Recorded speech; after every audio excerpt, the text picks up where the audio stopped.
Hello everyone, it's Oliver Harper here, and I'm back with a new audio commentary. And joining me for this podcast is Michael Peristeris. Now, Michael, you've probably heard before. He's been on the channel discussing Mad Max and the original Conan the Barbarian. So, Michael, how you doing, man? It's been a while since we did the commentary. Yeah, it's been a long while, and I just checked recently. It's been 2 years. I missed the date. It was like the 13th of April. 2 years ago, we did the first one, and we said we were going to follow up with the second one. So, yeah, something, I don't know. 2 year wait. 2 year wait. Better be worth it then, geez.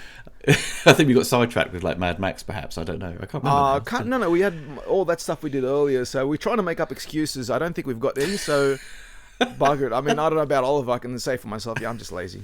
Sorry, guys. I'm just... Obviously, you can guess from the title, it's Conan the Destroyer, the sequel from 1984. So, folks, if you wish to sync this commentary with your own copy of the film, put the timestamp to 0 and press play now.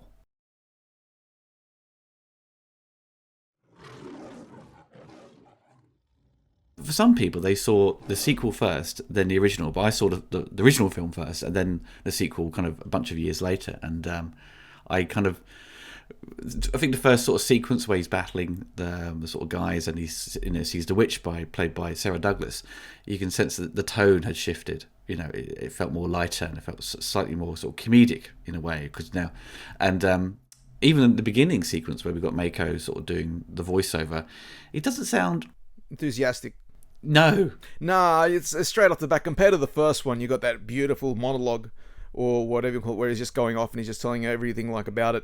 He was like, going back rewriting, here, welcome back to Conan, we're here. It's kind of like this commentary's energy so far from me. Like, it's not up where it should be yet, so... Yeah, he just kind of lacks the energy, doesn't he? And there's also a slight change in the Conan theme as well. It doesn't sound as aggressive as the original one, but it's still great music by Basil Poledouris. And as soon as the film starts, you're seeing this kind of really amazing photography, like use of color throughout the whole film. I mean, it's an amazing looking film by DP Jack Cardiff. Mm-hmm. No, definitely. And going through this, because I was doing a bit of review on that, I don't know when I saw what I saw first. It was basically all at kind of like the same type of situation where by the time we saw it, my cousins and myself, we were already like renting at VHS. So it was probably one of those things where it's like, hey, we'll rent these X amount of movies and we'll watch it over the weekend type thing. So we might have watched them all together for all I remember. The very first time, I can't remember the first time. But just eventually I had seen them all, and I was very familiar with them by the stage I could remember watching it again and again. So yeah. And obviously with the sequel, it's we do have returning characters, but as we were discussing kind of just before the commentary, I think the day before, like the film sort of stands on its own. Oh, definitely. And the thing about it is, people unfairly compare it to the first one. And this is what I just found out that kind of shocked me and goes to the cinematographer, is that the budget for this film, like the first one was at 20 million, if I'm not mistaken. This one was at 18 million, and Red Sonja was at like 17.9 million, right? Now, if you compare this one in particular with the Red Sonja, which had a different DP, Giuseppe Rotuna, I can't pronounce that correctly. Apples and oranges, like, Red Sonja looks so much cheaper compared to this. It's so much poorer. With this one here, just re-watching it again recently, I was just so blown away with the cinematography. I'm like, wow, this is like better than I remember. It's kind of weird, isn't it, in a way? Because Richard Fleischer, he and he directed Red Sonja, so there's no excuse to say the director changed and so forth. Because you got Arnie, you got all the ingredients, but same money as well. So it's like the only excuse I can come up with. And you also had a great score from Ennio Morricone for Red Sonja, so the only thing that's lacking, the difference, would have to be the cinematographer, so yeah. Yeah, and obviously the story and performances. Oh yeah, no, let's not knock there are similarities between this film and that film, like that sacred jewel-esque, where a female can only obtain it, touch it, and so forth. Same with this one here, and same with Red Sonja. Now it's a bit different, it's a talisman in that one. Well, here it's like a jewel or crystal, whatever it is. In Richard Fleischer's commentary, he said to Arnold that I want to see more of your sort of muscles, and and because he said in the first one, Arnold's generally kind of covered up through large chunks of it. So for the sequel, he's going to be, you know, pretty much in his pants. Yeah, and it's much more body. He asked him for more definition. He asked him to be more lean, and it comes off straight away. And makes it easier for him to do the sword fights as well. So yeah, because looking at this one, it is such iconic. This is probably more what all those video games, Barbarian video games, Raston, Barbarian, and so forth. Everything kind of copied off this, despite the fact that the first film was the catalyst, where everyone's like, it's the first one. Conan the Barbarian is where everyone copied off. This is the one that probably gave more inspiration to what we see later on.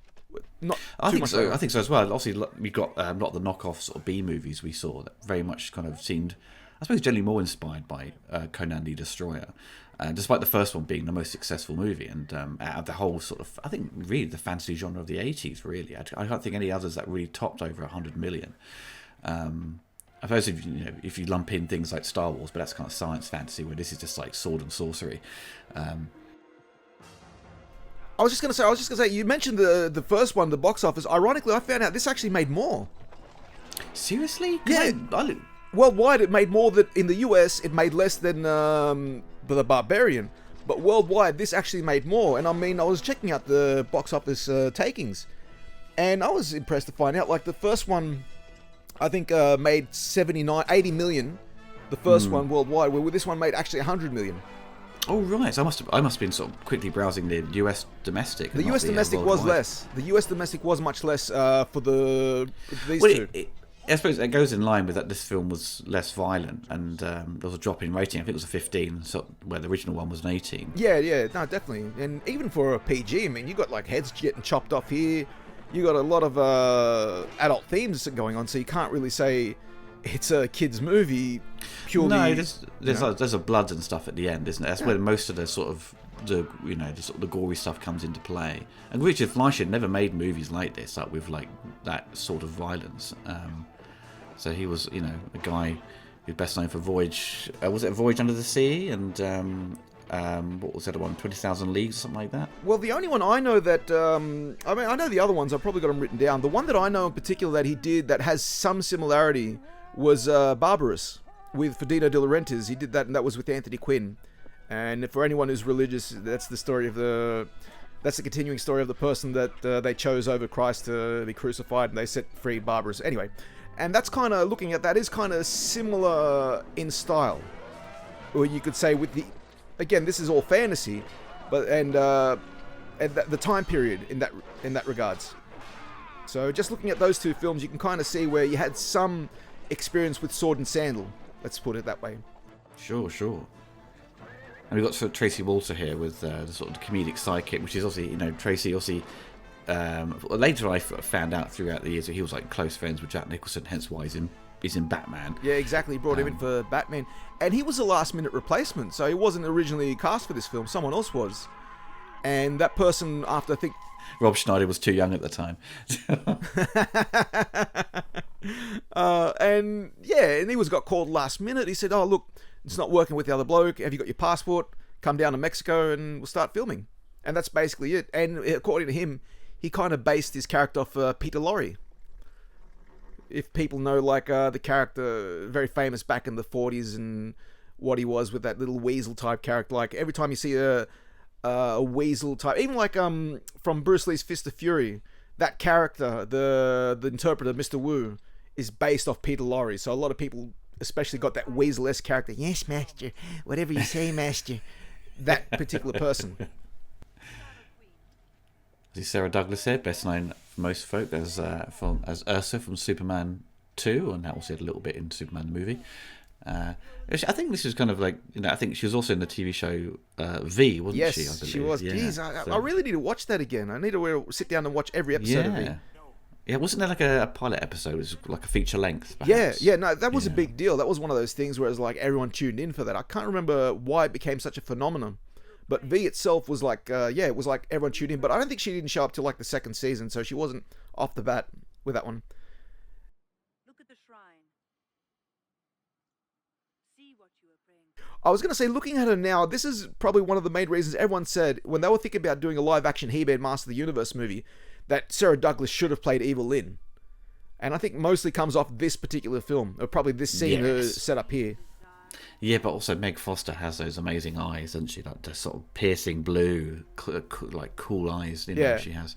Obviously, now, this obviously implies that Conan is afraid of magic. You know, also we discover it later on when he's discussing the plan to sort of go on this mission. But you know, he's been lured in by the promise of Valeria. Yeah, being revived.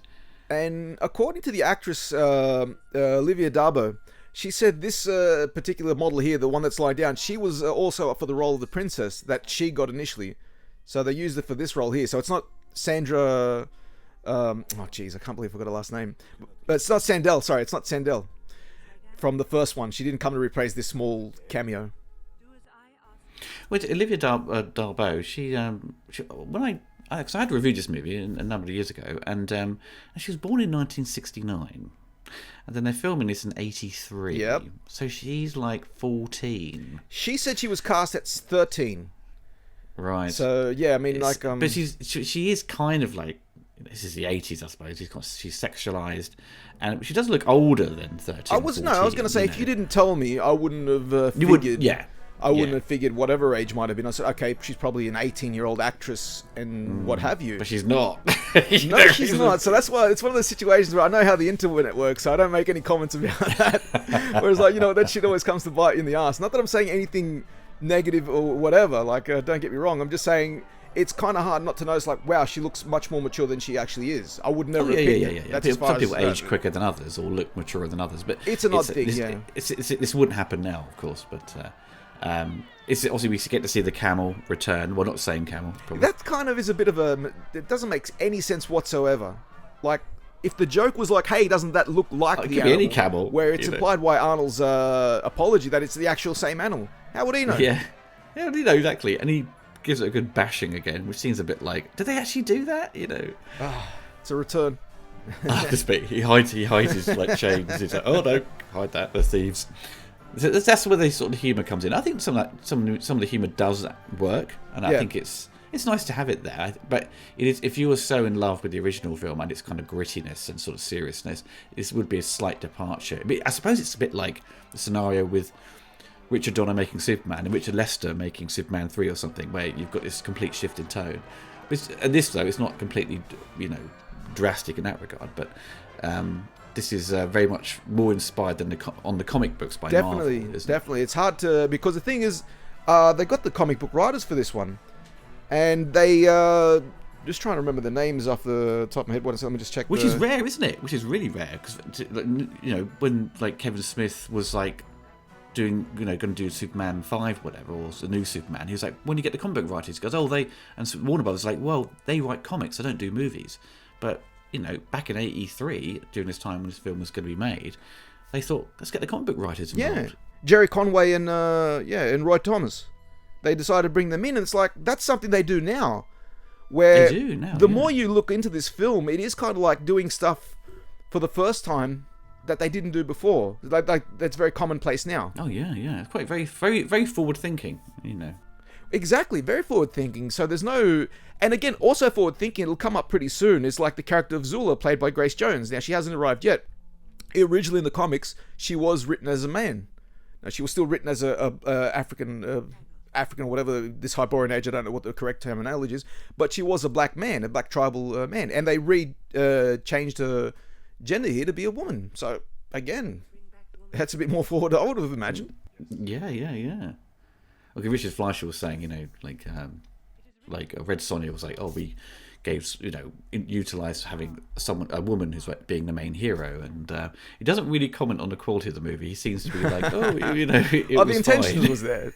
yeah. I go on record and I tell people when they say, the idea of a female lead action star only recently happened. Well, that's not true. Obviously, for obvious reasons, you can go back to Supergirl. With a comic book, especially Supergirl, Red Sonja. And again, Red Sonja, people forget, is based on a comic book. Like, there are reincarnations. Because when we were editing the action documentary, was it Cherry 2000? I think maybe you'd mentioned. No, not Cherry 2000. You're thinking of another one. You're thinking of Tank Girl. Oh, okay. That's another comic book directed by a female. I can't remember her name off the top of my head, but she directed Freddy's Dead. Yes, right. Yeah, yeah. But then you also go back to Barbarella with Jane Fonda back in the 60s. But for me, I often point to people when they say, well, we didn't have a female lead in an adventure, action adventure. I say, well, have a look at 1939's Wizard of Oz. And people laugh at the idea, but I say, wait a sec, have a step back for a sec. Here's a young girl that goes on an adventure. She goes to a foreign place. She kills one witch. She kills the other. She confronts the lion and all that stuff. So outside of any kind of gun violence or swordplay or any kind of like R-rated stuff in terms of violence, it is an adventure film. And it was a huge box office success. So I won't deny that, yeah, female lead is nowhere near as common as male needs, obviously. But the only issue I got is they try and trailblaze it today, where they think everything's new, by ignoring films like Red Sonja and Supergirl, as a matter of fact. They generally ignored down to their success, isn't it? Really, if they were more successful, then people would be more, obvious to it. But do you like the sort of like with the sequel?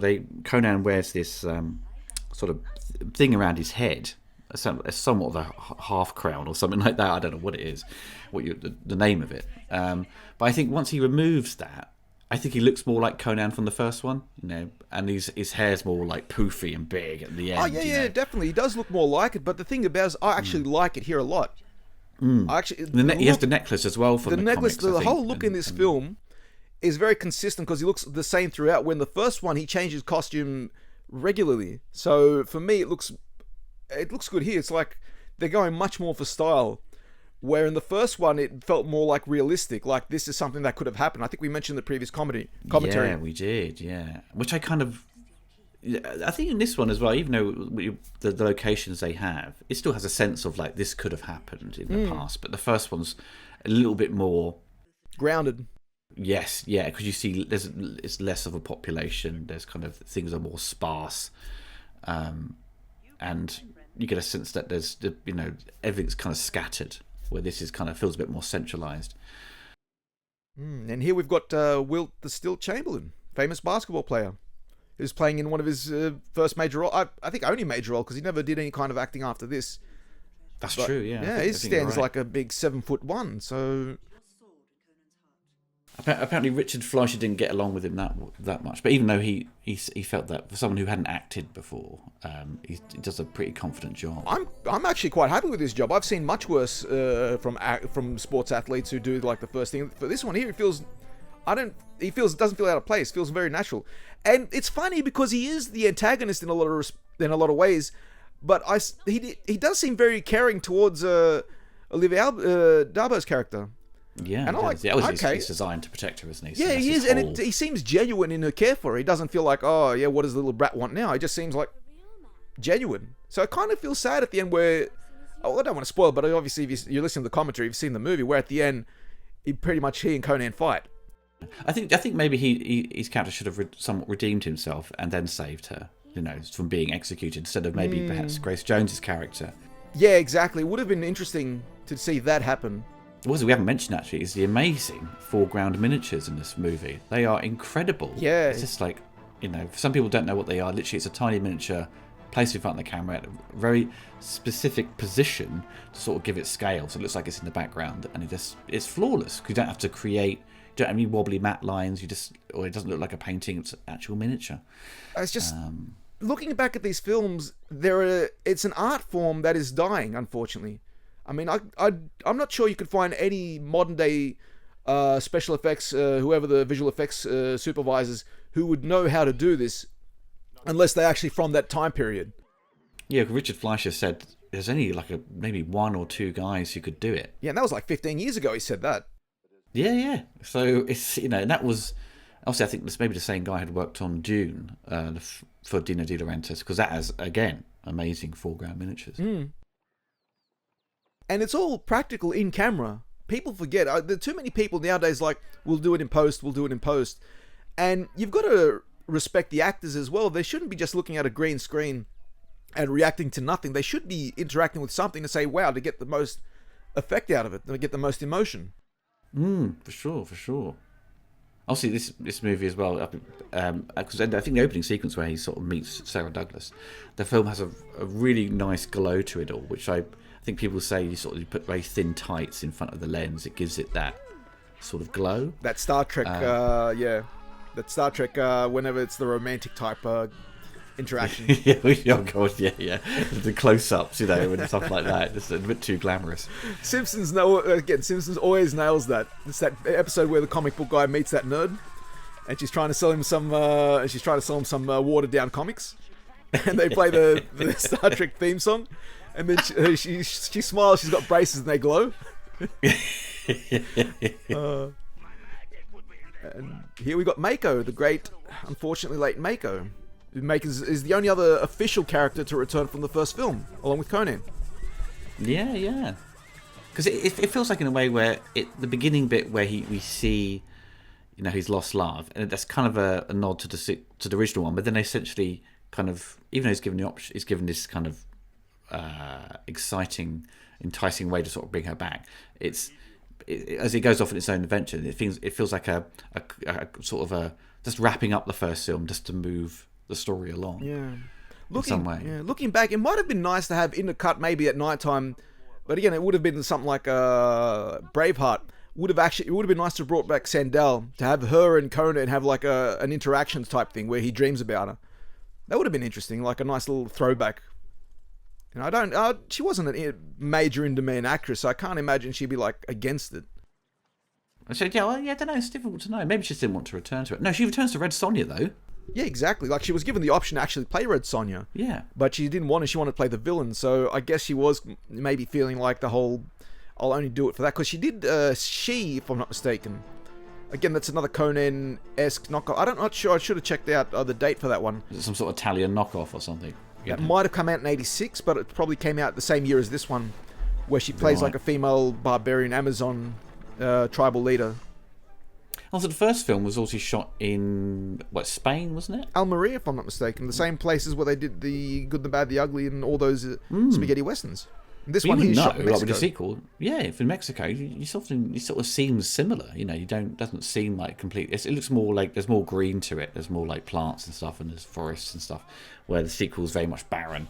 Also, this is apparently like the waste dump in New Mexico. They cleaned out the rubbish because it had this amazing kind of rock form. It must have stank, man. It must be like, I couldn't be able to breathe. You have to like just breathe through your mouth, not through your nose. God, everyone must have got ill just walking around. But again, it's one of those things where it's like you put the effort. I mean, it should be work. It shouldn't be easy in any sense of the regard. So yeah, if it smells a bit, as long as it's worth the image, you just have to fight through it. But yeah, now that you mentioned dump, I'm literally getting smelling flashbacks to the times I'd go with my dad to the tip to take out the garbage from the shop. It's unbearable. All right, you get used to it. I mean, geez. And here's the great, I was going to say late great, but no, she's still alive. What am I talking about? Grace Jones. Yeah, she's like plays an absolute lunatic in this movie. She's terrifying. She's perfect for this role because it's very close to who she is. No, I don't. When I mean that, I mean, but she's very eccentric, very wild type personality. Oh yeah. If you've seen interviews with her, she can be like really sort of aggressive, but she plays up to that. Yeah. She had an interview with one bloke. I can't remember exactly who that bloke was as well. Again, I wrote it down somewhere. I just can't remember it. But she had an interview where he mentioned something about her body odor, like she had a bit of an odor to her or whatever. Then he turned her back on her, and she just was getting the shits with her. He turned her back on her to interview someone else, and she said, "Don't turn your back on me." And then she slapped him, just right there. She started hitting him. You've been being disrespectful, and she was just pleading a case after the fact. Was like she was literally on tour, whatever it was. She was doing something was going on. She was out back waiting in the heat, and she got a bit hot, and it wasn't her fault that she smelled a bit because everyone's like, "All right, get on stage, get on this, get on that." And she just took it a bit offense because she was working hard that day. Oh, yeah. And because he commented on it, it did bother her. Was she... I think she was dating Dolph Lundgren at the time, wasn't when did View to a Kill come out? 85. Well, then definitely. It's about the same year. It's like 1 year difference, 84. So this is about the time she was dating Dolph Lundgren, and she got her a very small part in that film. So I imagine it would be. Or roughly about that time. That would have been an interesting interaction. Had Dolph visited the set with Arnie there before he became famous. There is photos like also you got Andre the Giant, which comes into play later. Yeah. And the basketball player, picking up Arnold. Yep. You know? Wilt Chamberlain. Wilt Chamberlain. It's amazing because and Arnie's not short either. He's like 6'1", 6'2", somewhere along those lines. He looks shorter now, though. It's weird. He's shrunk. Oh, well, that's age, unfortunately. That's what happens. Everything compresses. You know. Again, just Grace Jones is one of those. It reminds me kind of like of Tina Turner in Beyond Thunderdome. Even though she's primarily a singer, and she had done some other roles before, this is not like her first acting gig. She's just so into it. She's just so great for these characters. There's just something about the way you just cast the right person, and they're just perfect for it. And just looking at her, she's flawed. I can't imagine anyone else doing this particular role. And going back to this was written for a man, like the character at least, maybe not the script. She's totally into it. Oh, she's into it and she loves it. And it's just, she brings so much.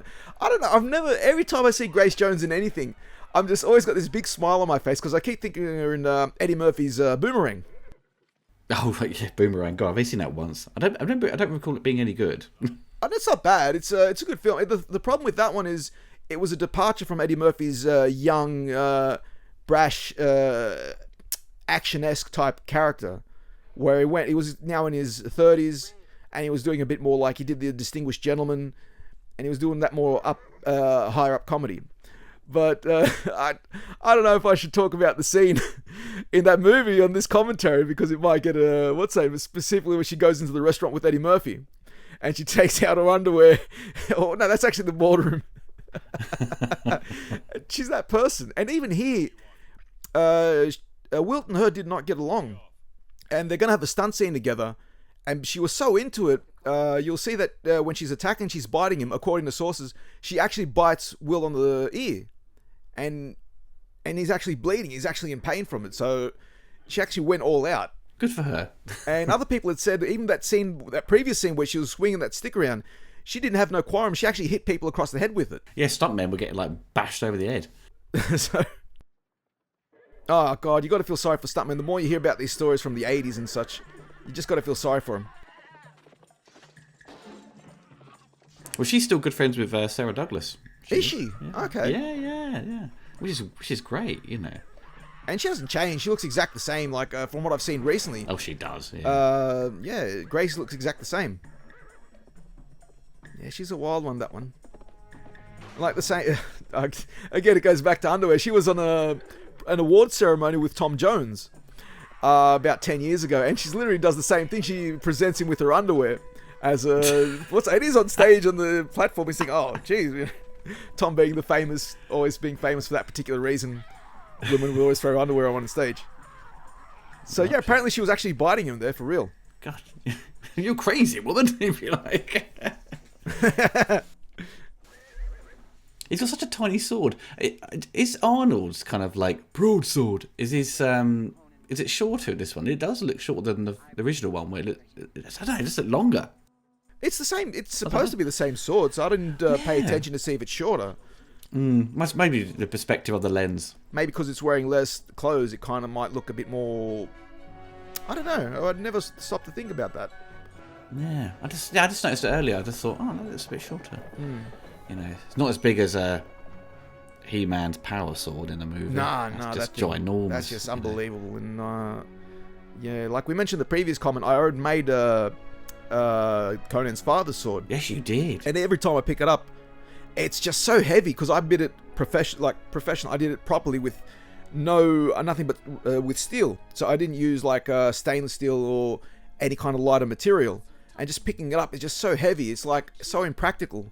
Where someone like Arnold, you can believe it. It fits the whole barbarian situation where only a barbarian would carry such a short sword.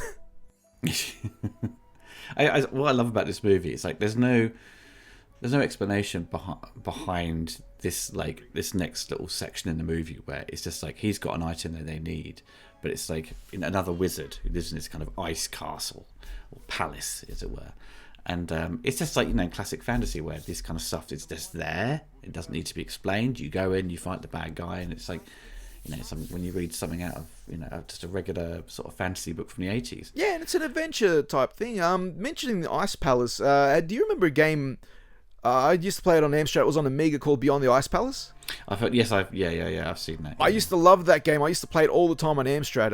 The music, the setting, it was such a great game. And it feels very similar to this, where it's an adventure starts from a rocky area, and you get to this ice palace to go confront a wizard.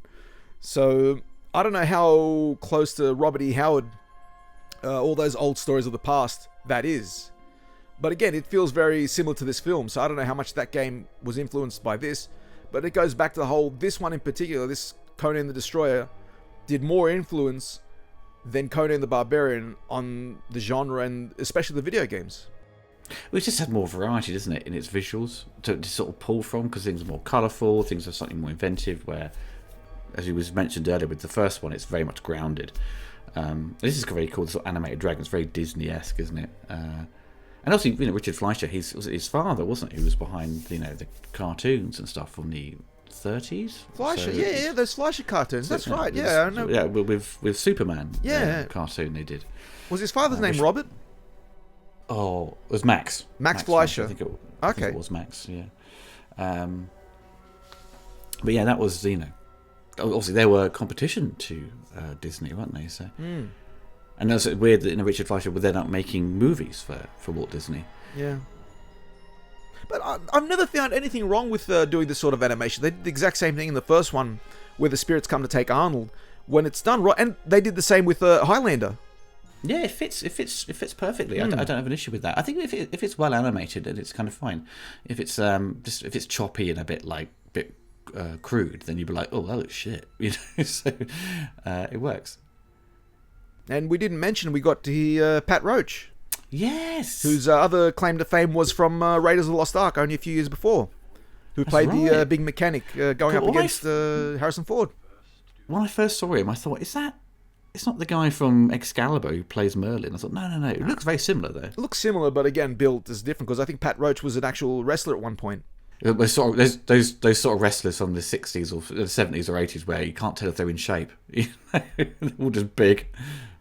Well, that's the thing about, comparatively, he could probably kick Arnie's ass. Because that's the thing about, you look at those wrestlers, because there is a scene, you'll see them fighting pretty soon, a few minutes, where he picks up Arnie and just flips him like he's nothing. And Arnie's a big bloke. Arnie's got at least, at this point, 200 and probably 220, 240 pounds. That's not Pat Roach, though, is it? Or is it? No, apparently it was Pat Roach, from what I gathered. So that was Pat Roach doing both the ape character, the monster, and the... Really? I thought it was someone else. Oh, okay. Because I double-checked that, so he's credited as that. And in the commentary, Fleischer said he was doing both roles.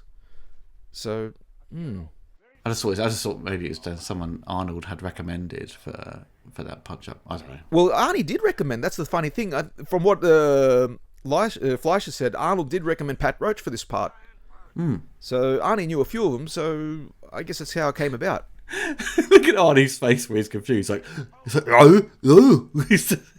I'm trying to think something else that Arnie did. The other thing that he did, which this is probably the most acting he's added up to this point, was Stay Hungry. He did, where he was a supporting character, but he wasn't overly doing too much in terms of his character.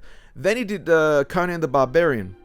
I'm trying to think if he did something between Conan the Barbarian and this one, because I know, as history goes, he was signed up to do the Terminator. But this is the most acting he's done, and I'm very impressed with.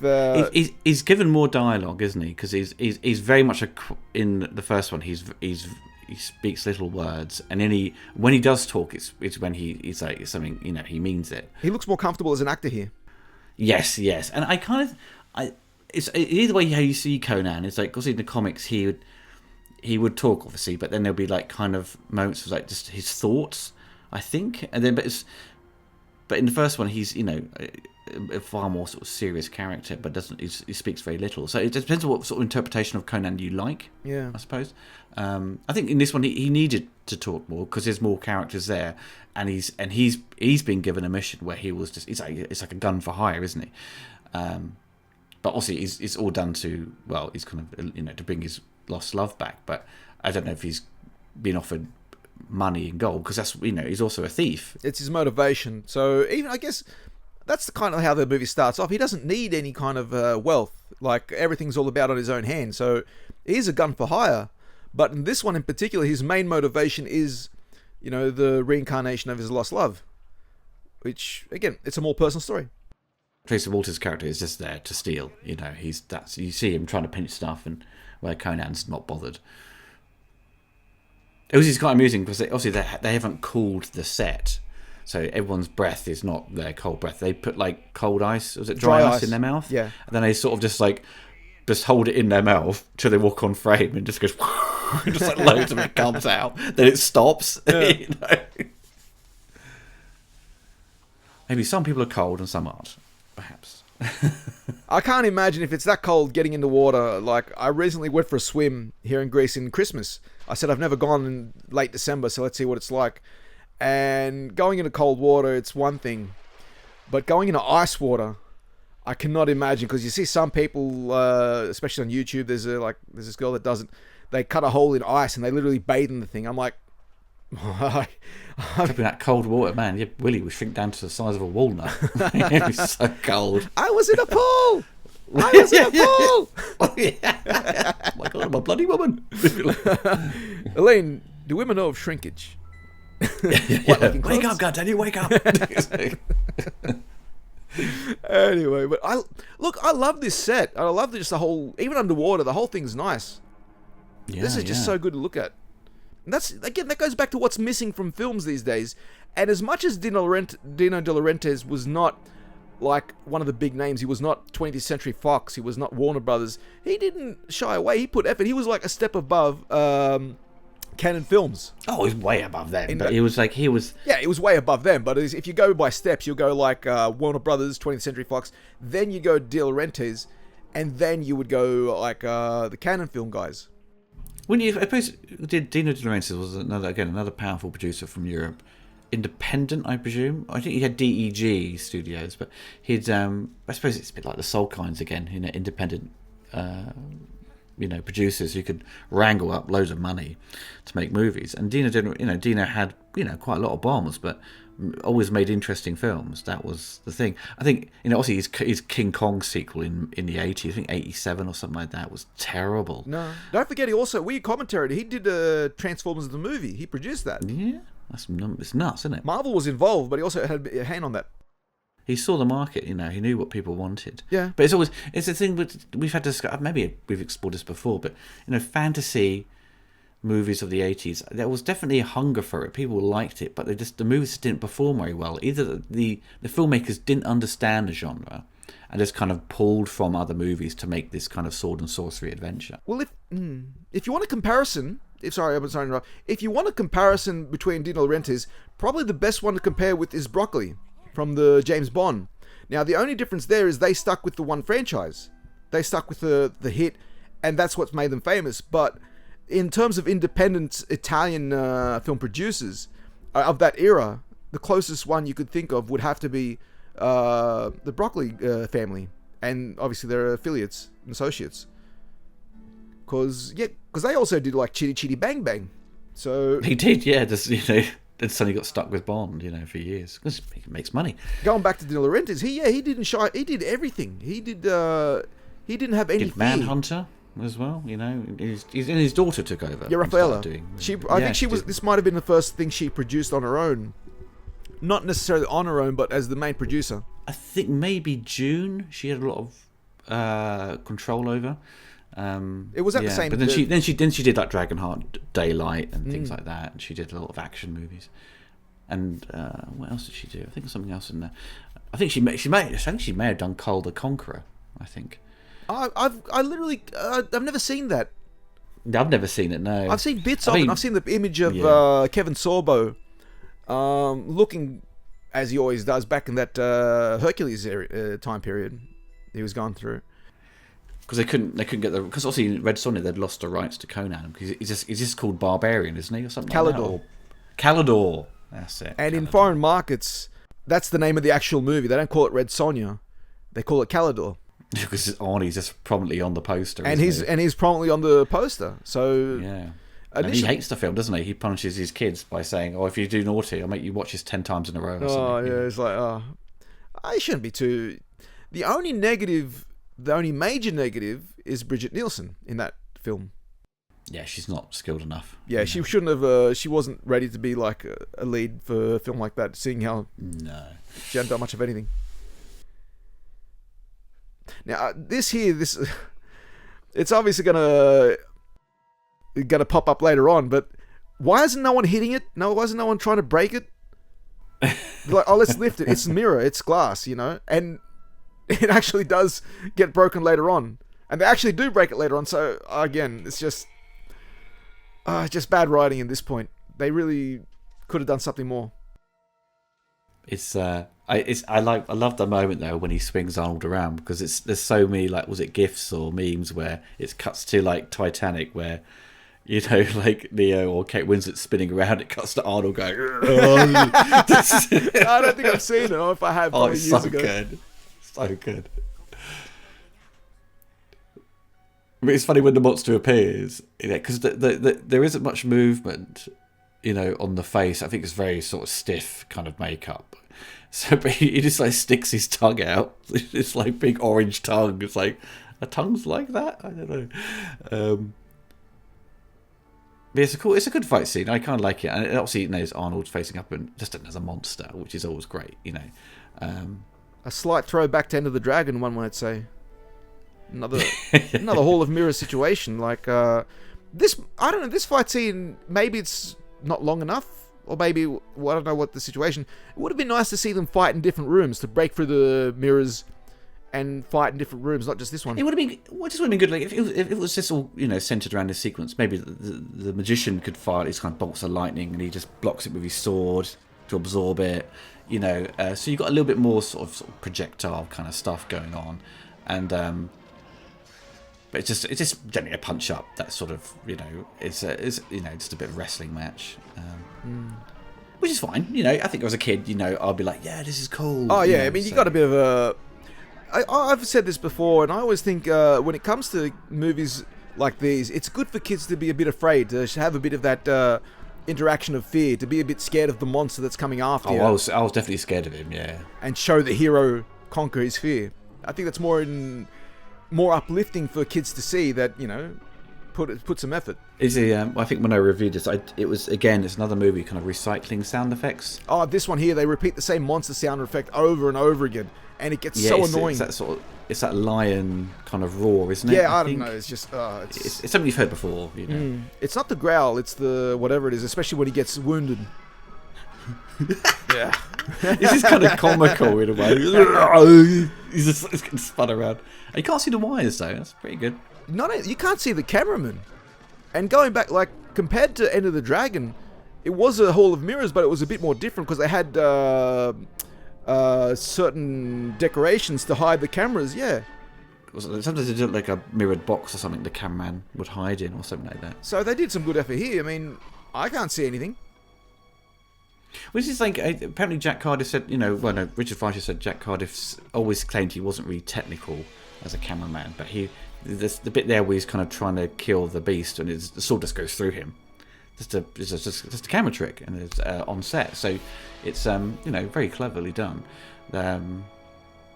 Later on, you see that red gem, like kind of glowing later on when they go into the next kind of like castle or underground sort of thing, and it's actually a real thing. I thought it was like an optical effect, but it's actually a real kind of flash of light because he put the camera in the right position and the lighting, and it pinged off it. So yeah.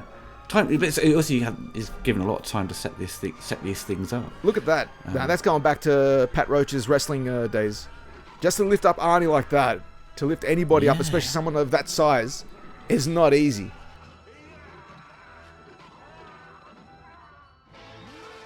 Yeah, there's that sound effect that just repeating and repeating over and over again. Yeah.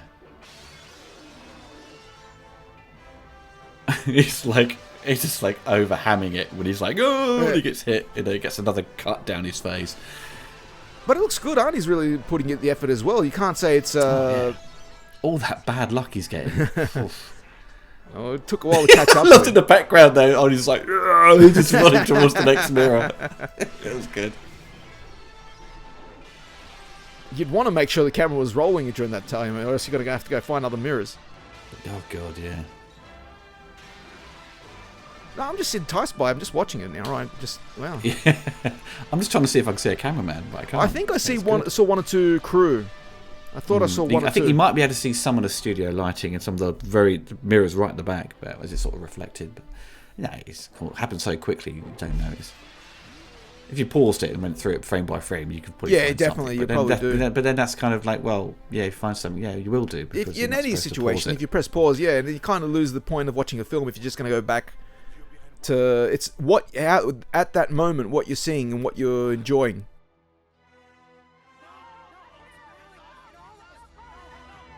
Oh, this is great. This bit when he spins the sword around and just throws it. Yes, that is great. A little smile from Arnie.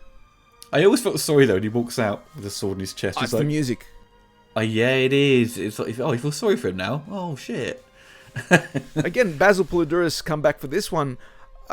He's using a lot of he's cut and repeating some of the themes, like this one in particular as well.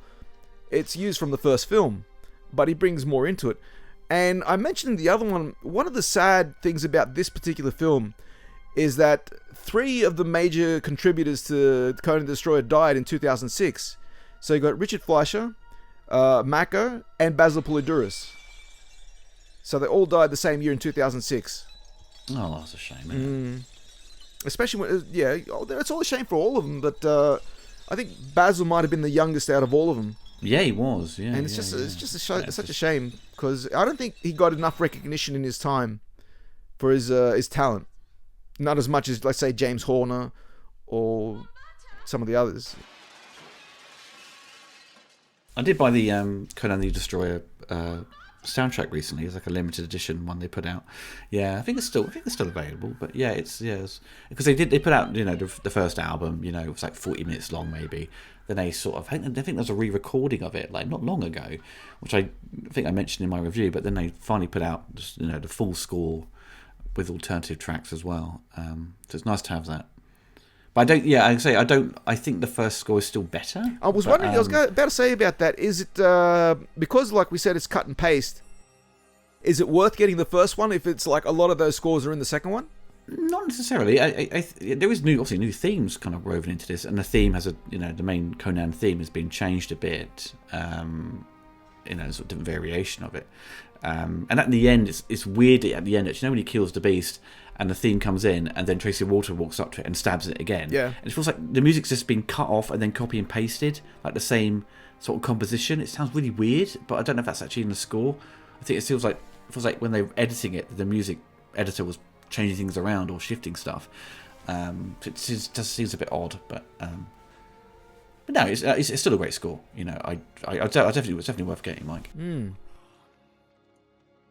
Going back to Olivia Darbo, I thought it was actually her cousin, but it's a bit more complicated. It was I think the following year in The Living Daylights.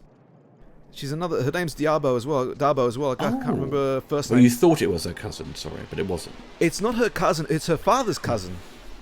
Oh. And the thing, looking at them, you'd swear they were sisters. I even at one stage got confused. I thought it was the same actress. Oh yeah, fuck! I didn't realise that. Olivia Darbo didn't really have much of a career. I think she was the sister in Wonder Years. And she later appeared in a movie with Kirk Douglas and Michael J. Fox called Greedy. I don't know if you've ever seen it. No, I don't see Greedy. It's fun. People complain. It's nothing special. And this is post Back to the Future era Michael J. Fox, where he was just getting whatever roles he could. It has its moments. And she's pretty good in that. But again, just another actress whose career didn't really... She's done more television than she has done films. But this was her big role. It was her first big role, wasn't it? So... it's also interesting, we mentioned earlier about the box office results and this one being very successful. It's interesting that Arnold sort of seemed to... I know he's under contract with Dean. Yeah, he was under contract, which was one of the reasons they paused the Terminator. He wanted to get out of it, and but it's he always teases people. The last number of years, like, oh, he's going to do a new Conan film. Yeah, I'm over it. And I think it'd be the best thing to do. It's too late now. He's the perfect age. It probably was the perfect age 10 years ago. It's probably more physically available to do it. But he's just left it too long, and it's just, you know what, stop telling people you're going to do it. And it shouldn't be that hard to get done. 10 years ago, he still had the name. He could have got it done if he just made a few phone calls. But also, if they did it now, it will just be done on the cheap. It won't look as good as this, and it would end up being. It would be stupid if it was like, oh, so it's a Netflix exclusive movie or something like that. It just won't look as good as like, what we've seen before, and be a lot of kind of ropey CG, I imagine, or blue screen crap.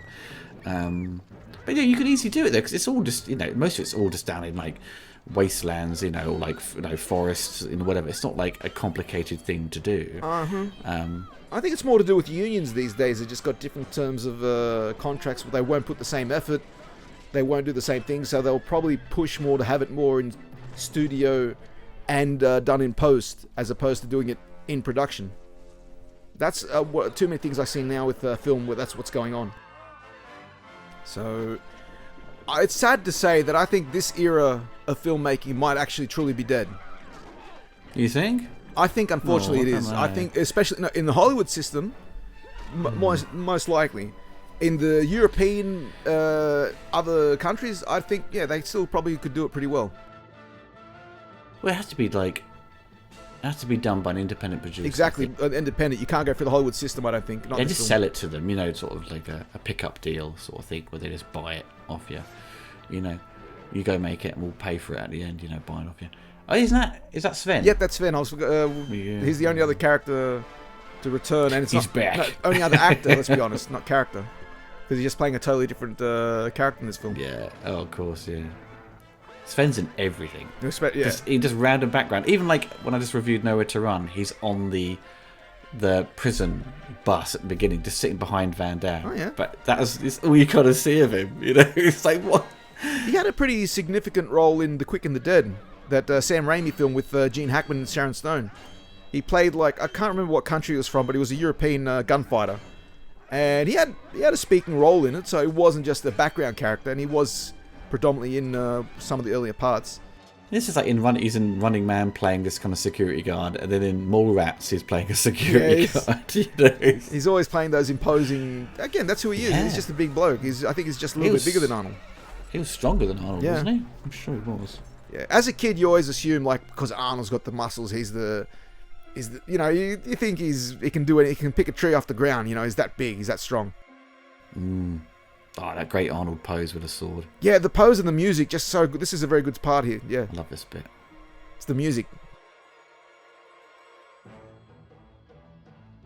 Yeah, I'm glued to it. Dun, dun, dun, dun. Yeah. This is probably where the game, the Amstrad or Amiga game, the Barbarian, takes the biggest inspiration, because the character's actually dressed very much like Arnie here, with the tank top. Oh, and a lot of the spinning, and the sound effect. Just definitely just spinning the sword, and you do the kick thing, or you can roll, and then you always all you want to do every time you play Barbarian on a Speccy or Commodore or whatever, hold back and press the button on the joystick to do the head drop. And if you're lucky, you can get it every time. But when they get you, though, you're just like, you bloody game, you're cheating. And even the music score, I think, is exactly influenced by this scene.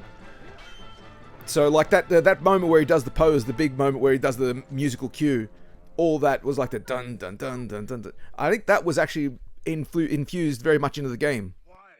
They'd often games back then they'd play fast and loose with copyright. Definitely, you know what I mean? They'd get away with it a lot. Oh yeah. And, it's interesting that I just noticed now he's gone from his kind of crownish kind of like bandana thing. He's now swapped it for like a bit of material.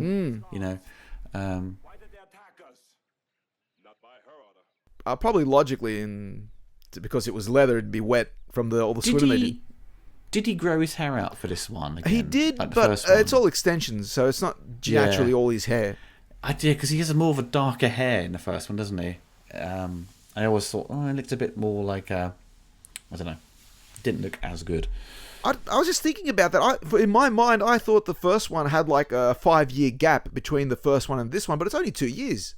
It feels like the gap was bigger. Well, it's 82 to 84. Yeah. I mean, obviously, production dates are different. There'd be 81 production date and 83 production date here. Yeah. But still, it's like only a 2-year difference. Then they're only shooting for like maybe 6 weeks.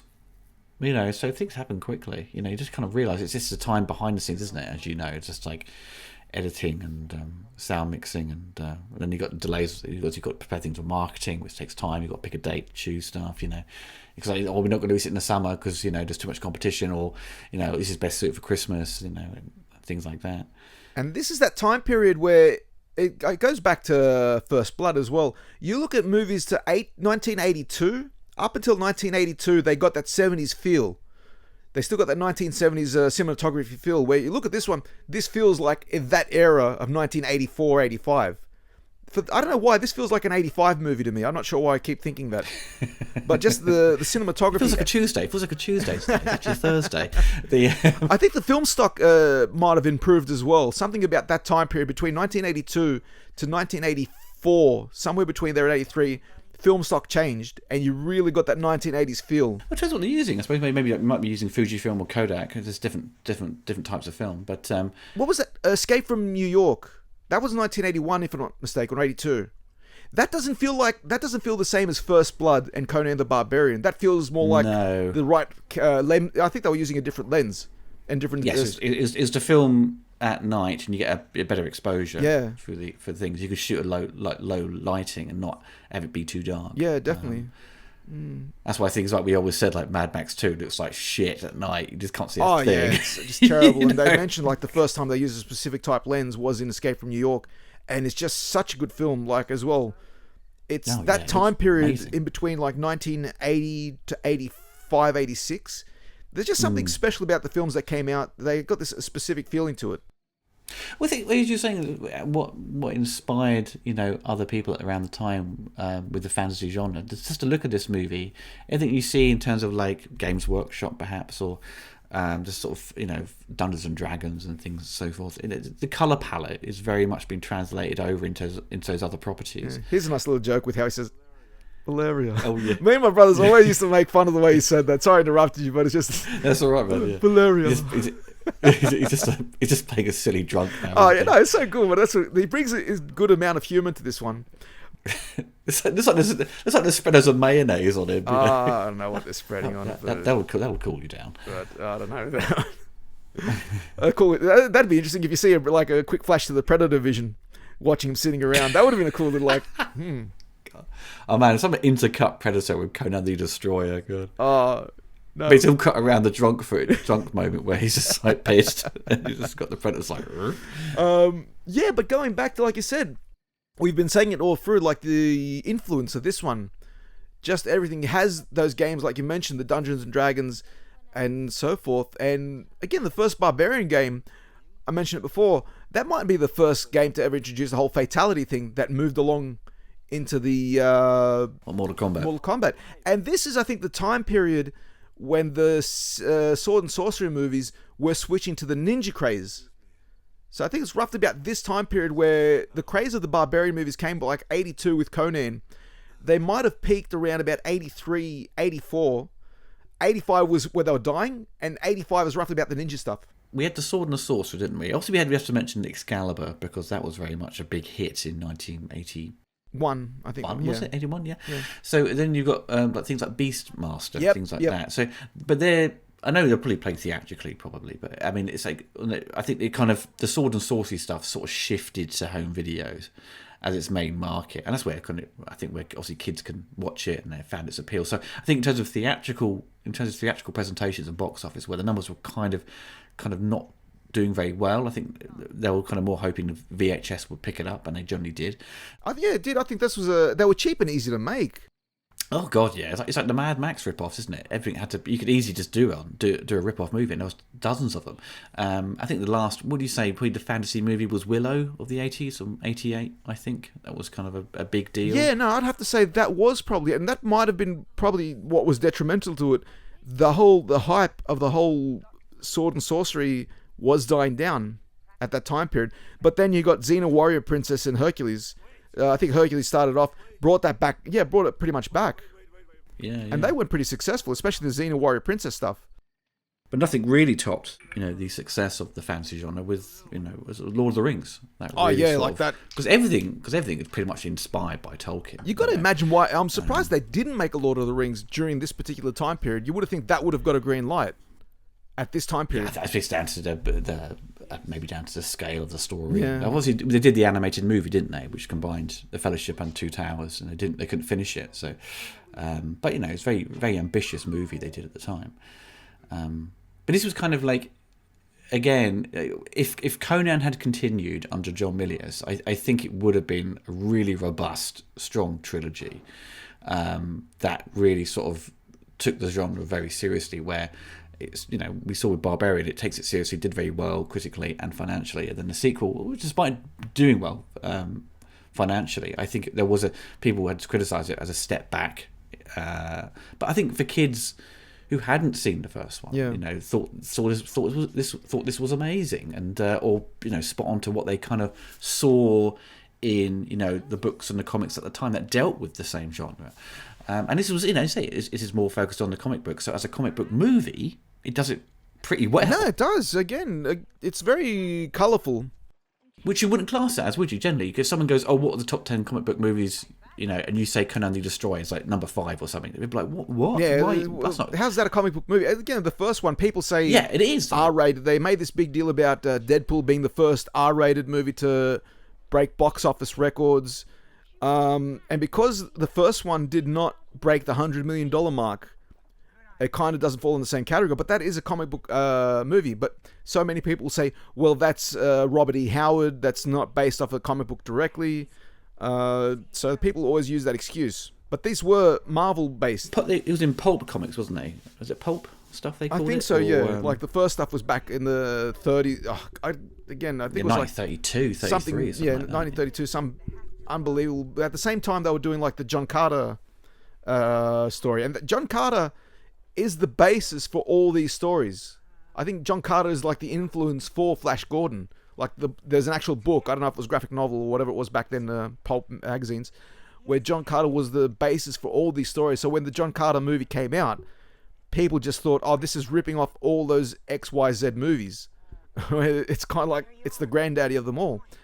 Yeah, we just arrived too late, It's kind of like the same with, it's like RoboCop got there before Judge Dredd, where despite RoboCop was heavily inspired by Judge Dredd, you know what I mean? So when you see a Judge Dredd movie, like, oh, this is RoboCop, it's like, no, it's not. Yeah, going back to John Milius, continuing the series, would the series have been good keeping up with a serious tone? Because don't forget, after Conan the Barbarian, all those movies came out, and they were dead serious. They were draining in a way. They were just too violent. Where this film here, it kind of makes it easy to watch because it's not so violent. It's not so serious. It's the end of the world. Well, it is in this scenario. It's the end of the world type story. But again, it's lighthearted. And I think for me, it's probably the right sequel. Yeah. Okay. I agree. I don't disagree with you. I think perhaps John Milius may have sort of lightened it shortly a little bit, or hopefully he would have lightened it out, because I think it would have become because we got too much serious barbarian movies where it might have dulled the people's senses. And it goes back to like Bruce Lee, because Bruce Lee's first 2 movies were very dead serious, Big Boss and Fist of Fury, and then he said, no, I'm going to do something different, and then he did Way of the Dragon, and that was up to date. Well, I think it is to date his most successful film in terms of budget and finance. I suppose you look at this one. This is a far more commercial approach to it, isn't it? It's like you've got to have the humour. You've got to have certain elements to really make it appealing to the general public and not just the hardcore fans. Conan, the first one, did appeal to more than just the hardcore fans, but it's maybe a combination of things, because Arnold was a big star.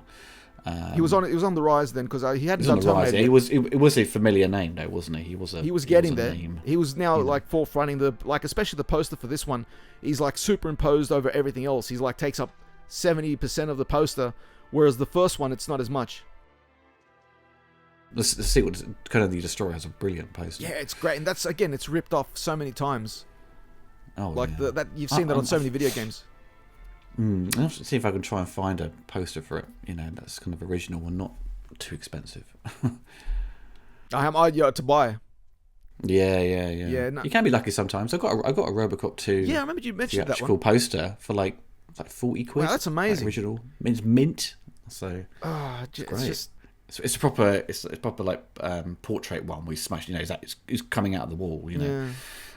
I just miss those days of the time period where my dad had the video shop, the VHS shop, and they'd send you posters upon posters, and not just one, like just to advertise the movie. So stick it on the wall, and I'd get a lot of those would end up in my room. I just put those in my bedroom to the point of my mum just got pissed off. She had to tear them down. Yeah, I know. I had RoboCop too. I had an actual proper RoboCop promotional poster, and it was a two-dimensional. No, it was I don't want to say two-dimensional, but it was a flip one, where it was the same image back and forward, and it was a cutout of the actual RoboCop, and you could put a string in the middle, and it'd circulate in the middle type. Oh, nice. I'm trying to go off memory, but yeah, I was really upset that one particular got thrown away. Conan's afraid of magic, and she's scared of rats. afraid of rats. Everyone gives that look. Look at that rat. I got to be afraid of something. Again, the only negative, and I don't even want to say that too negative, the only character that brings the film just that little bit down is Tracy Walter. Yeah, he's a bit of an annoying character. A little bit really. too annoying in some... Yeah. I mean, he's not like... I don't dislike him at all. No, I don't dislike him, again. It's just, I think he could have done a little bit more, couldn't he? And he seems to be a little bit just aloof and a bit, why would Conan have him around? Yeah, exactly. Because he's a bit of a weakling, and that's what I loved about the first one, because you've got the Subotai. the archer. Yeah, Subotai. He's a great archer. Yeah, he's like... And they sort of got along without having to say much to each other. They just sort of... they have a bit of a playfulness about their gods and stuff and who's better, and that's where their sort of friendship sort of bonds. And he obviously comes to save him when he's Conan's crucified, and that sort of kept their friendship strong. But because he was friends with John Milius and he hadn't returned, yeah, you lose him. It's kind of shame. Oh, who knows? Maybe the character of Malik had the goods on Conan, had some photos of him, said, "Hey, mate, you're going to let me join your team from this going public, mate." Well, there'll be sketches back then. What's that? He did this. Remember Blackadder? With that, with the Pope? Yeah. Oh, yeah. With, what's his name? Oh, I keep forgetting his name. Percy. He was in Raiders Lost Ark.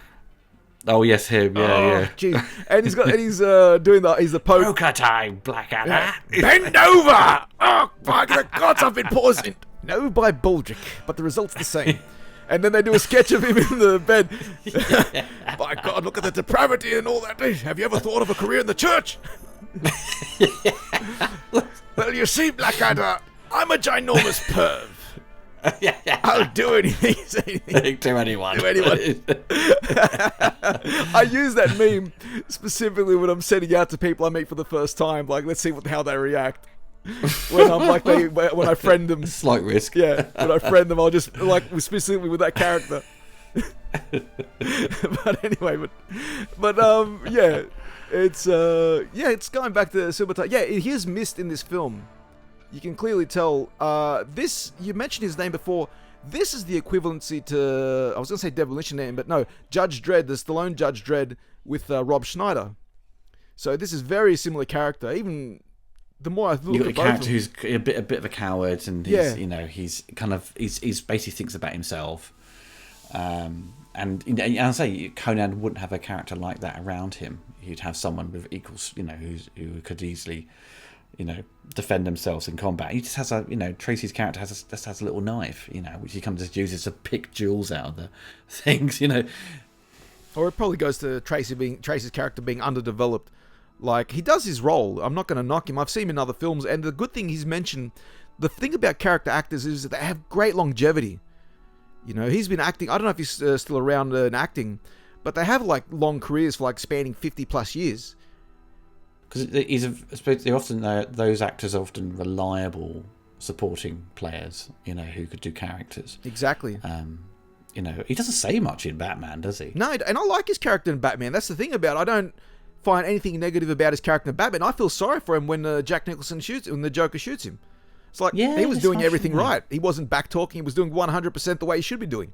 Because he didn't tell him about the bloody Batwing. Why didn't somebody tell me I had one of those things? Bob, gun. Yeah. Gonna need some time alone, boys. Oh, man. Jack Nicholson, geez, he hasn't been doing any movies for a while.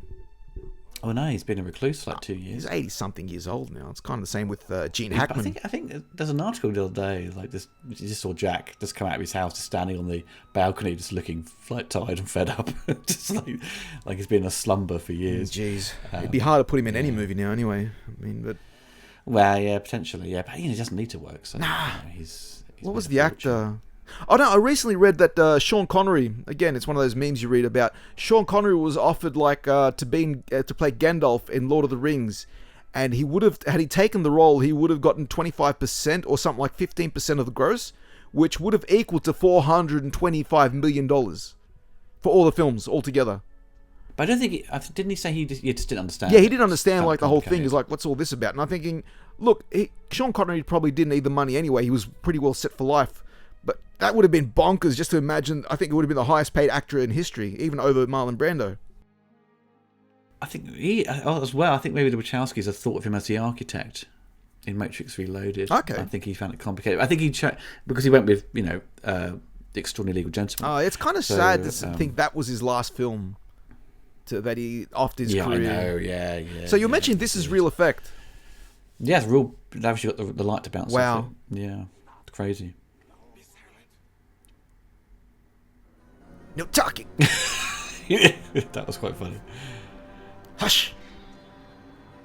I mean, this is like the last bunch of movies Richard Fleischer made, and it's even at his age at the time, he'd done a very competent movie with this, and then he made Red Sonja, which was a massive stinker. Then he did one more movie, I think that was it, and but he had a big lustrous career, with loads of I think every film he worked on or directed that had big special effects won an Oscar. Okay. So he's always, so he was, I think, he obviously knew the process and knew what was the best approach, I think.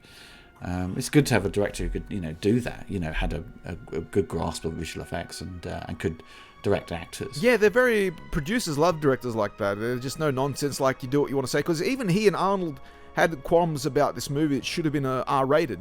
It should have been much more violent. It would have been interesting to see how that film would have played out. Because I think some of the humor's, it's good that they went the humor out for a lot of the things. I'm not saying not so much with Malik's character, but some of the interactions with Arnie and Babata's character at the drunk scene, that was fun. But a bit more violence maybe could have benefited from it. I won't say it wouldn't have. Yeah, it kind of bookends the film with the violence, doesn't it? It doesn't really have it throughout, and because you want people getting their arms cut off and heads cut off, but then you end up with this kind of weird balance, don't you? That tonally, where you've got they're firing jokes at you and it seems slightly campy, then suddenly you've got all this gore. You think, oh god, it's just ends up becoming a little bit confusing for who's this aimed at. This is a nice score by Basil. I like this score. I was just thinking for a moment, was this lifted from part one? I don't think so. It might be a slight variation of when Arnold defeats the guys at the end in the graveyard and he puts his sword up, doesn't he? And he sort of poses something with it. And I think maybe. Again, I'd have to hear it side by side. But I think, Basil's a very creative composer, so he could probably take something you've heard before and just rearrange it and think, oh, it sounds completely different, So. But it's all cut from the same cloth. It's a sequel, so themes will always come back, but just be shifted around a bit, But you can't have, for example, if he uses the love theme from the first one in again for the sequel, but you think, oh, that's a bit out of place because it's love theme for him and Valeria, yeah. So it's odd when some composers do that. Yeah. Some directors do that as well. John Williams does that, where he takes things from. I was just thinking of from the same time period comparison, Mad Max 1 and Mad Max 2 with Brian May. He didn't lift anything from the first one to use the second one. He used it's completely different. Yeah, completely different. But he used one particular note, a couple of notes for when Mel Gibson's character Max is dragging himself on the ground, similar to when he got shot in the knee. But he didn't do that, where others have done that. And for me, that's one of my favorite things, where they do that in films, where they throw back music score, as John Williams did, especially in Jaws 2. Where the only person that came back, all right, the actors came back. This town of Amity was similar, but John Williams made the good connection between 1 and 2, especially when they find the orca. And I love that bit in the beginning where they find the orca, and then you got the old theme coming back. So it's not a bad thing. I think it's good when they do it in the right moments. It always makes a film it feels like that in joke for the person who's a big fan of the first film, where it's like, oh yeah, I know that score. Oh yeah, I just don't like it when composers, generally because they get replaced by someone else, and just change the entire themes and everything else musically. I think, well, no, you've got to keep it the same because it's the same musical voice, for that world. Like Mad Max If 3. you change it, it doesn't. Yeah, exactly. It totally like just take me out of it. Yeah, for sure. Mako, it's interesting because he was considered a wizard in the first film, but you don't see him do nowhere near as many incantations, as this one. He does a little bit of magic. Yeah, he tries to, trying to stop the door from closing. It always seems like he's not doing a good job at being a magician. Yeah, he's nothing or wizard, whatever. Really big in this one. I love that bit early on. Though, Arnie just goes, "Enough talk," and just like that's what Conan should do all the time. He just like cuts you off. I've heard enough of this bollocks. I'm gonna kill you. Bullshit. That would have been interesting to include let off some steam, Bennett. But again, it's not the same thing. But that would if some steam would have do that in post production. Do it now, like get some steam popping out of the guy's stomach. But Arnie does a great job in this film. I can't think of his this performance being hammy. Again, going back to what he was doing, posing. He's certainly more confident on camera. And he always gets the poses right as well. He's giving it for the fans. He knows what they want. Oh, here we go. Oh, he's got some blood here. Nice. Yeah. This is like Hero Quest. Is what you want. These movies, see, that's the other thing. These movies are fun. I think too much of Hollywood, they're too interested in doing the big epics, and everything's got to be perfect. Everything's got to be like whatever it's got to be. That's why, for me, the Guardians of the Galaxy was a great tone shift for the whole Marvel universe, where they went back to just having some fun with the characters, not to say they don't have fun with the other films, but that was much more comedic, much more comic, and it had a great balance. Well, it's weird thing. Guardians was a movie that no one expected to be successful. No one really heard of these characters outside the fan base, and it just blew everyone away. Definitely, same with me. I said, "What's this?" In the case of like the fantasy stuff or historical big epics, the great stuff about the fantasy genre and typical in one with sword and sorcery, you can have so much fun with it, and you could take stuff that is from the real world, but then manipulate it in a way where you can create a new. That's what the Hyborian Age. It's all just made up, and it's just like. But when you believe it though, like it's around the time of Atlantis and stuff like that. Yeah. You think, oh yeah, it's really cool. This bit's funny though, when the other wizard is trying to open the door. When he gets it open, he chings his like bracelets. I always thought it was quite comical. Just thought it was a bit weird. Look at that. This also looks a bit like oh god, the facing at the back there. It's a bit like Mum-Ra's kind of. Yeah, it does, doesn't it? Thing a little bit. I was thinking about that. Yeah, you're right. It does. It's got that his tomb. There's a cartoon that's very hard to watch. I mean, look, the first season has got like 8 episodes where it's a quest to see, but it's spread throughout the whole season where you see Lino to become king of the Thundercats, whatever it is. That's good. King of the Cats. King of the Cats, eh? Well, you're not my king. That's a throwback to Sylvester. You want to be king, eh? Well, king, I'm crowning you. Anyway, but again, it's one of those things where it's so copy repeat, and the plot side. Yeah, but when the cartoon came out, when the Conan the Barbarian cartoon came out, I was so pleased that they went with the more darker tone.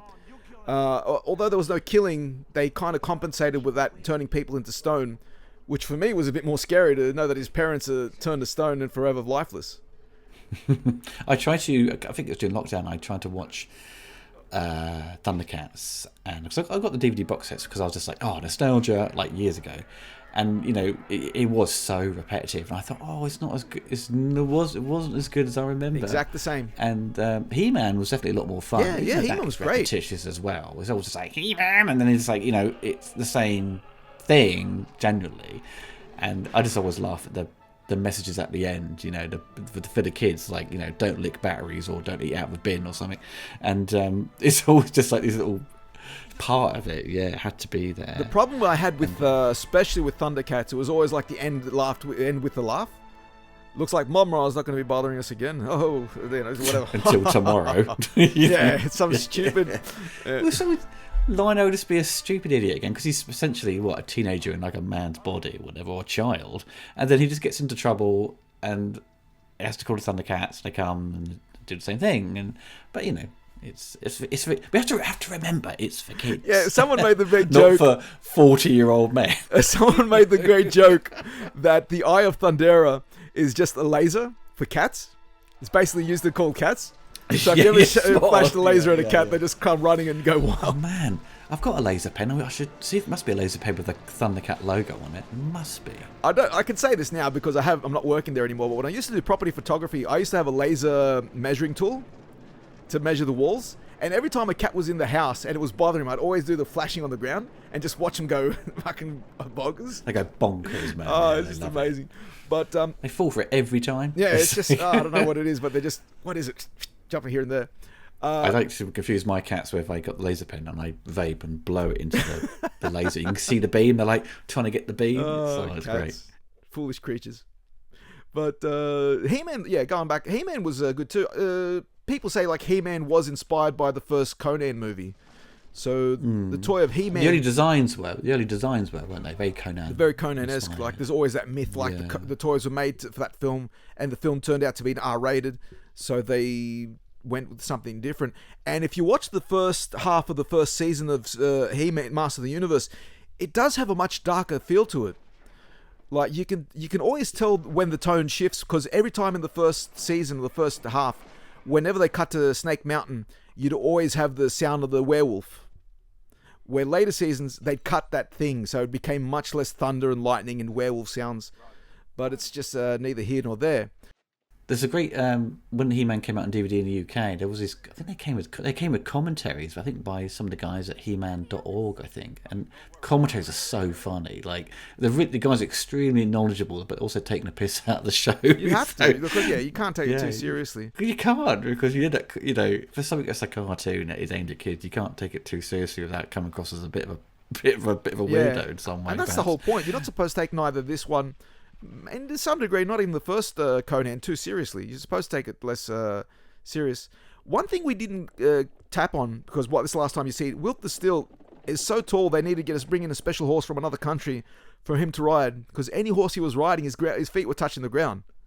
God, bloody hell. I mean, he's that tall, so they had to fly in a special horse, I can't remember from where, Spain or whatever it was. We put in a freakishly large horse. Yeah, exactly. Not, like they couldn't find one locally. Man. Crazy, but if you're shown like they've escaped for all those rocks and stuff and come out the other end, there's so much like variation on sort of each battle they have. I think there's that sort of it's offering a lot more than Conan the Barbarian, with the sense of high adventure, and that's what's going for it really. I think the villain aspect isn't as strong though. Yeah, definitely not. Definitely, like that villain, James Earl Jones, was just so amazing as that. But he was the clear villain. Where here, no one is really the clear villain. Not even Sarah Douglas's character. She's like she seems like a bit like she has the power to manipulate him. But she doesn't have in terms of the performance and how she's written, she seems a bit like by the end she doesn't know what she's doing. Because once everything goes wrong, it all falls apart. It all falls apart. She just gets killed off very quickly. So you don't really have the defined villain, and because we don't know much about their god. I presume if it didn't go wrong, he would have still formed as this kind of normal human being, but with his horn on his head. Yeah, it's so weird. So I think more backstory could have been given to him, or maybe shown you him. Maybe it's like a painting or something like that. But there isn't. So it doesn't really have a focus on the main villain, and we just have this kind of big like putty monster at the end who's got wings and stuff, and it's a moment for Conan to fight a big monster again. But the whole sort of premise of the main villain and the strengths of them, it's not really explored very well, and it could have been. I think they could have pulled like a stronger villain. Like I think what was the Conan villain looks a lot like Skeletor. It's just kind of it's like a big skeleton, like bone face. And stuff. Yeah, we talked about in the previous commentary. I think it was Toth. This character here, Toth Amon, was looked like that. Yeah, that's right. Yeah, that's right. Yeah. And I like the villain that's very similar to Skeletor was the one from Conan the Adventurer, the cartoon. It was Rathamon, I think it was called. And again, the cartoon didn't shy away from the snake thing, which was a big part of the first film. Where this one, there's absolutely... Is there any snakes even at all in this film? I don't think there's one snake. No. I thought actually it would be quite cool because I was going for the wasteland near the beginning. They could have had some of the fallen kind of like statues of the snakes. Yeah, that would have been coming interesting. together, like that. His regime has just has crumbled. You know. Yeah. Again, it goes back to referencing like the old film. It's like that moment I love in what is it? Last Crusade, where it's okay. I don't know if I should mention it, but there's a pause moment right here with Sarah Douglas turning, and there's a reason for it, but I'm not going to get too much. I'll mention it to you later why. Oh, okay. That particular reason when she turned around, Sarah Douglas went full on character mode in her dress. And it's laughable because everyone says, "Yeah, it's pause, you miss it." But sorry, again, this is me being just pointing out flaws. Anyway, going back to what the characters were and the villains, where the Conan the Adventurer really did catch the theme more, where they set back on the whole snake thing, where none of them followed up, and going back to the whole motif where you reference back to things that had happened, like the Last Crusade. The Last Crusade, I love that moment where Indy's going through that tomb, and Elsa says, "Oh, what's this?" And he goes, "It's the Ark of the Covenant." And he goes, "Are you sure?" He says, "Pretty much." I like things like that because we know as the fans, we know that. So it would have been cool to have this where they're going past, let's say, even the older. It would have been next to impossible unless they did it with miniature, a burnt version of the whole kingdom of what's his name, the villain from the first one, James L. Jones' character. Yes. What's his name? I think you said it earlier, didn't you? We said it. I hate when we do that. We know he's the villain. I think the audience know. And it would have been good to see Conan ride past it. You can see it in the background. Maybe Malik or someone says, "What's that?" And it's like, and had a little bit of a reference to that. But again, doesn't add anything. No. But it just sort of continues that this is still that connection. I think that might be what's missing from this film. There's not enough connection to the first film. I think for me the biggest thing it's missing is a strong villain. Definitely. Again, that's probably you've hit the nail on the head with that one. That's probably one thing that probably drops this movie down too much, is the fact that we don't have a villain throughout. And even Sarah Douglas's character, she's missing for like 70% of the film. Yeah. There may be sort of additional scenes because it never really cuts back to them to sort of see if there's any progress on the mission or there's like I suppose it'd be difficult because there's no way to communicate. But I think I don't know, maybe a few extra scenes to sort of expand her character. Well, there was a love scene between her and Arnie that was deleted. Oh, was there? Yeah, there are photos of it online where where she first introduces him. Obviously, she does bed him. So, Arnold, Conan would sleep with anyone, probably. Yeah, I mean, he did the first one. He didn't sleep with anyone in this one. He slept with. The first one when he's sleeping with that lady. He just goes, and throws her into the fire. That would have been interesting as well. This well. be crazy, man. If he had slight hesitation to sleep with Sarah Douglas's character because she's a witch. Sorry. Yeah, that would have been interesting. She's like, "What? Don't you find me attractive?" It's like, "I've had some bad experiences with witches in the past." See, that's another subtle reference. That would have been a good reference. You can't have too many references. No, you can't. But some subtle references would have been good. Yeah. This is a good bit here. What? What's that?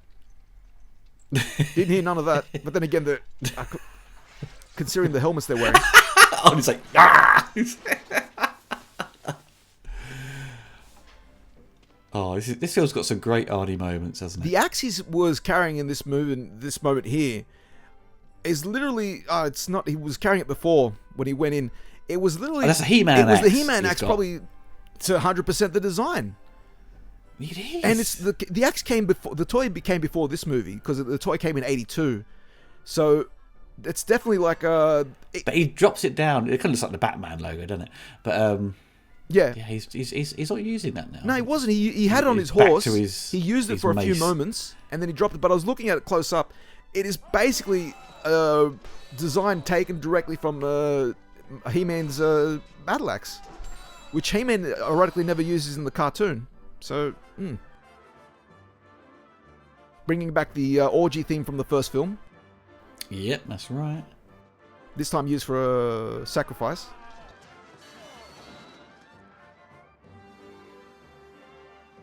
Production design. I love when so much detail goes into production design that doesn't need to be. Like that dagger. The knives. It didn't need to have that that sort of thing, but they said, why not?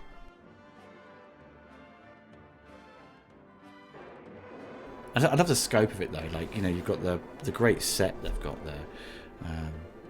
This is like a massive hall is going to battle, you know, the beast. Yeah, this whole set here is just amazing. Just, again, going back to practical.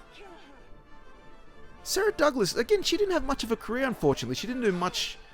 Either things just weren't happening for her, or she wasn't keen on the past because she probably just kept getting villain roles. I think she runs a shop. I know she does that. I think. Yeah. But she had a number of roles. But yeah, it wasn't. I suppose it was down to what she wanted, or she wasn't getting enough offers that she really appealed to her. But yeah, she's often cast as villain just down to Superman 2. But she does a good job at it, you know. Probably she might have done better to be the villain in Red Sonja, and again go at Sandel had been Red Sonja. Yeah, that probably might have, because she would have got to do more action as well. Because Sandel's character did a number of action in that film. So, because here she's pretty much useless. She doesn't even pick up a weapon to fight. No, she doesn't. No, she doesn't use any magic either. She could.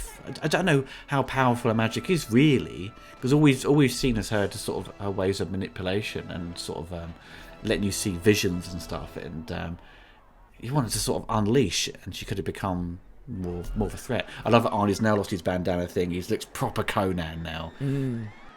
That's probably the one theme that's probably missing, the dun dun dun dun dun dun. Oh man, the build-up. That would have been the big fight scene. Oh man, yeah. Look at that. Oh, yes, this is proper Conan. Yeah, now. this is Look like at that. Oh, that would have been just so great stuff to put in here, because there's no music right here, if I'm not mistaken. No, there isn't. Dun, dun, dun, dun, oh, dude, that's what you want, dude. Yeah, spot on, Michael. That would have been the perfect spot here. But again, the fight scene is too quick because we don't even establish the villain. We don't even establish this monster. You don't even see him transformed, do you? Well, you see a little bit, like it's like melting and he becomes dark, but he's already just formed into this big lump, you know. And he's killed off Sarah Douglas. Oh no, no! That's a good shot there. Look, the composition. You've got all three characters behind him as well. That is really cool. Yeah. It's well shot, this movie. Damn, I just can't. I was just you know, you forget how good it is. Yeah, it's just amazingly shot. And again, the bloke who did this one, they brought in because E.T. had just been famous, had just come out, and they got the bloke who did E.T. the costume for E.T. to do the costume for this one here. So Carlo Rambaldi, if not mistaken. It's a weird kind of like fish thing, isn't it? As well, it's like I don't know what it's just a. It's an amalgamation of all different types of things, I suppose. Yeah, and the horn kind of sticks out. Obviously, it's a horn. But it doesn't make sense because it's like, what's trying to be a fish monster or what? So, again, there's a tail. It's got like a mix with the Godzilla, for we know. So it's Andre the Giant's in this suit, isn't he, doing stuff? And I think they've got additional sort of puppeteers. Doing animatronics, probably for the face, as a usual case. I love it. The mouth is too small, that thing there. His tiny little mouth. Hello. It's like, what are you going to do, bite my nose? And then again, that one. Oh, I go right in the mouth. Oh, that hurt. You just want Arnold to sort of spin the sword and cut his stomach up. Bam, bam, bam, you know. I mean, so far for all we know, this bloke's just trying to hug Arnold. I mean, I didn't see him do anything. But like Sarah Douglas fell onto his horn. He didn't exactly stab her, did he? He fell onto it. I'm just misunderstood, man. Why are you attacking me? I just want to... It's not my fault I look this way. But... just... That would break my heart more than anything else, especially if you're a set designer, to build these sets and watch them get demolished. Oh yeah, but you so know beautiful. before, yeah, I know all the effort you got into it, but they go, is this going to blow up at the end? I'm like, yeah. Right, I think that's one of the good things about the foreign market. It's the same with End of the Dragon, where the foreign market, they work so quick on the cheap where they can make things that look so good, but they probably wouldn't stand the test. They'd probably fall apart 2 days later. But That's a polystyrene or something. yeah, but they're just so good at it. Where if you watch a lot of these films, Enter the Dragon, Conan, they're just so good at building these set designs. And Oh yeah, Italians. the Italians were bloody awesome. It's the way he pulls the horn off. Like it's pretty gross. You can sort of you see it kind of like the. Yeah. It's like veins or something. Yeah, bits of skin I've getting worked with pulled animals and I've apart. seen horns come off like this. Ugh. It's just so bloody. Oh, it's gross. Yeah, that's like the grossest bit in the movie. This would be the one where we're like, ooh, that might give you an R rating.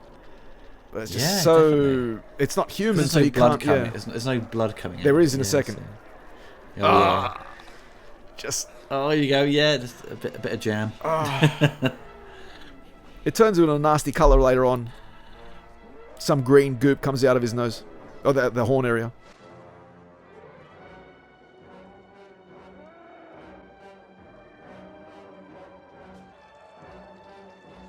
Yeah, you're right. He does look so much more Conan there without the headband. He does, doesn't Yeah. he? It's great. And here comes that green crap. Ugh, Oh yeah, got green stuff. that's nasty. Oh, that's nasty. See that? Yeah, as I mentioned earlier, it's got the dun dun dun dun stamps it, and then as Malik comes up and this goes, and the music stops, and he goes dun dun dun dun. It's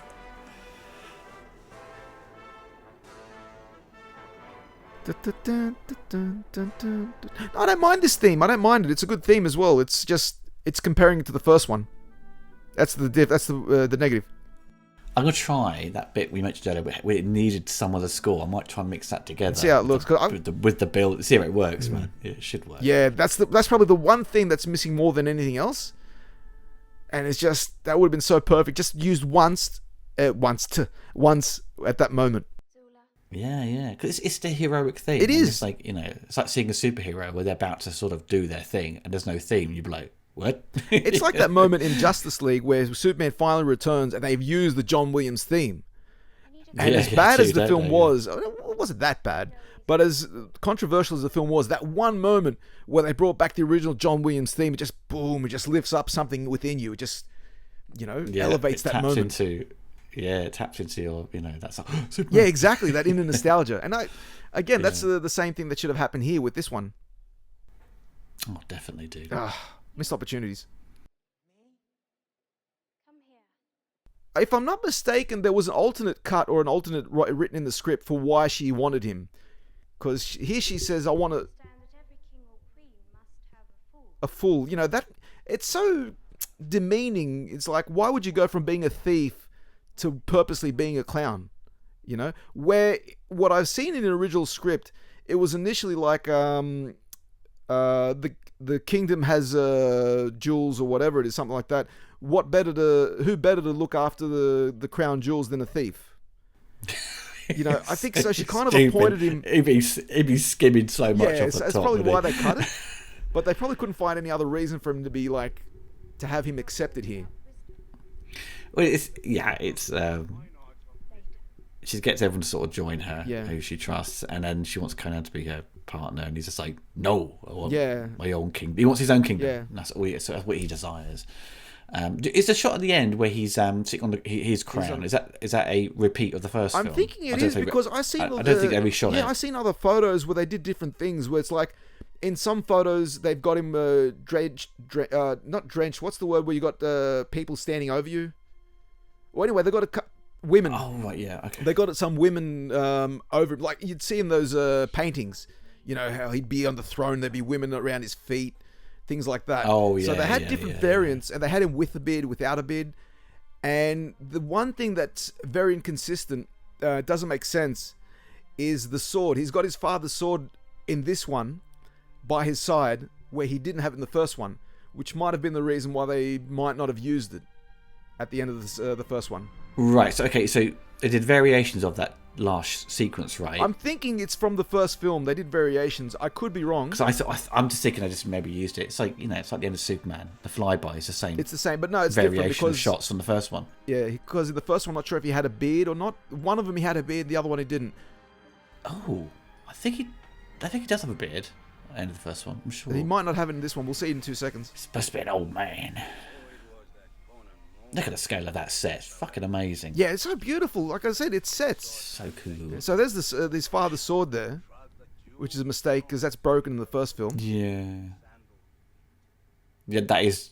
I think that is a repeat. I'm sure it looks exactly the same. The lighting-wise as well. Yeah, but again, I'm looking at Arnie. His arms look bigger.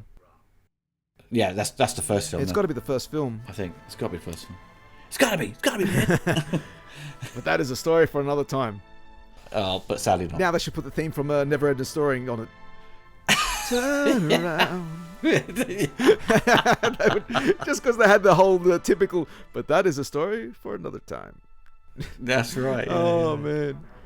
Man. This, yeah, say the film still holds up. I think the film. Oh, yeah, it's fun. It's a fun little. There are a few films that I think are enjoyable as a Sunday movie type film, and I think this is one of them. And the Mark Hamill Corvette Summer. Have you ever heard of it? No. That's he did it right after Star Wars, where he tried to break away from it. I mean, I won't go into too much detail. Like that's Annie Potts from Ghostbusters' first film.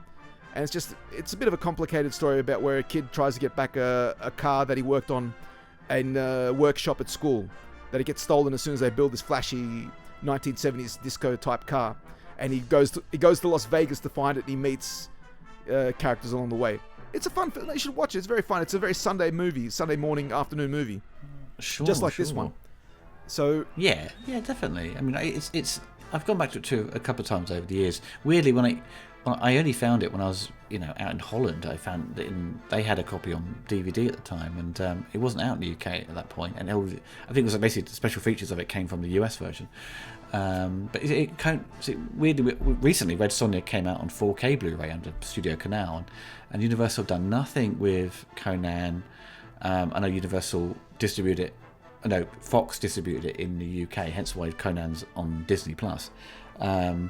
But yeah, there's no 4K version of it. It's a film I just want to see, beefed up in 4K. And I think it would benefit. Conan the Destroyer. This one definitely would benefit. I think it'd benefit more than even the first one. It's just something about the cinematography. This one is so rich. Yeah. The colors are so well balanced. Where the first film, one of the sad parts about the first film, it's kind of muted. It's very quite muted. It's very bleak.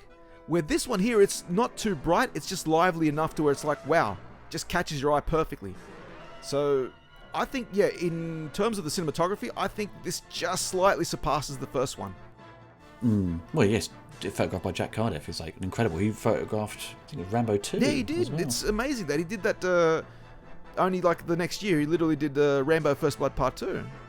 But Rambo 2, though, has a lot of day for night shots, which are quite bad. Not only that, there's something. It must have been the film stock they decided to use because it looks so sweaty. Like the camera lens was filled with fog.